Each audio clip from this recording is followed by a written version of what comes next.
అపకీర్తిని తొలగించావు, అన్యాయం నుంచి విడిపించావు, అవమానాన్ని కొట్టివేశావు, అపజయాన్ని జయముగా మార్చేశావు. నీకు వందనాలు.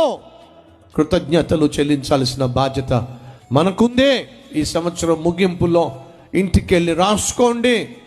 జనవరిలో మీరు పొందుకున్న ఆశీర్వాదాలు ఏమిటి, ఫిబ్రవరిలో, March, April, May, June, July, August, September, October, November, December, ఈ 12 నెలలలో 52 వారాల్లో నువ్వు పొందుకున్న ఆశీర్వాదాలు ఏమిటి, అందుకున్న ఆశీర్వాదాలు ఏమిటి, మేలులు ఏమిటి రాసుకో. హృదయపూర్వకంగా కృతజ్ఞతాస్తుతులు చెల్లించు. నా ప్రాణమా మర్చిపోవద్దు, ఆయన చేసిన మేలులను మర్చిపోవద్దు.